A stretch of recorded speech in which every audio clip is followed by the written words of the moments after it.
dans des circonstances très difficiles. Nous sommes vivement préoccupés par l'utilisation dans ces régions de systèmes d'armement sophistiqués. Nous sommes préoccupés par l'utilisation d'artillerie lourde à proximité d'infrastructures civiles. Nous sommes préoccupés de constater la poursuite de l'utilisation de systèmes de brouillage, ce qui présente une menace pour l'aviation civile. Malheureusement, la MONUSCO doit aussi déplorer des pertes. Nous faisons part de nos condoléances suite au décès des casques bleus de l'Uruguay et de l'Afrique du Sud. Nous faisons part de nos condoléances à leur gouvernement et nous souhaitons prompt rétablissement aux personnes blessées. Nous condamnons fermement toute attaque contre les casques bleus. En raison d'une de ces attaques, en mars 2022, c'est un de nos ressortissants, un observateur militaire, Alexei Mizor, qui avait perdu la vie. Nous saluons et nous appuyons la MONUSCO. Nous saluons et nous appuyons également ses responsables et ses membres. Nous faisons part de nos condoléances à l'Afrique du Sud et au Malawi suite au décès de membres de la SAMI RDC. Nous sommes solidaires avec les gouvernements de ces pays et avec les contingents de la SADC. Nous souhaitons un prompt rétablissement aux blessés.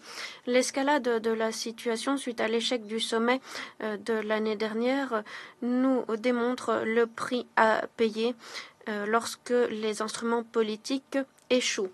Nous appelons à une cessation immédiate des hostilités. Nous appelons à la reprise des négociations dans les processus de Luanda. Et nous appelons également à la mise en œuvre des engagements pris dans le cadre du processus de Luanda de la part du Rwanda et de la RDC. Nous insistons sur le fait qu'un véritable processus politique ne pourra porter ses fruits qu'après la cessation de tout appui fourni à des groupes armés illégaux. Il s'agit avant tout du M23 et des FDLR. S'agissant des paramètres de relance du processus de Nairobi ou de toute autre initiative, c'est au Rwanda et à la RDC de le décider. Toutefois, il est clair que la question nécessite une approche vaste et une certaine souplesse de la part des deux parties. Sans solution de la sorte, il sera impossible de trouver une solution pérenne au conflit. Et il sera impossible d'éviter le pire dans cette situation. N'oublions pas également un élément central de la crise, l'exploitation illégale des ressources naturelles du pays. Nul ne l'ignore. La région de Rubaya est riche en minéraux et se trouve sous le contrôle du M23. On le sait tous.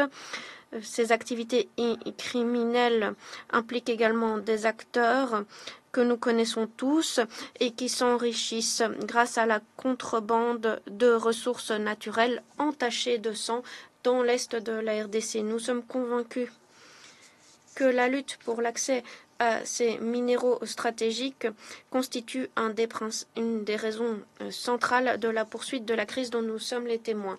Nous appelons à nouveau tous ceux qui disposent d'une influence politique et économique dans la région à peser de tout leur poids auprès des parties concernées.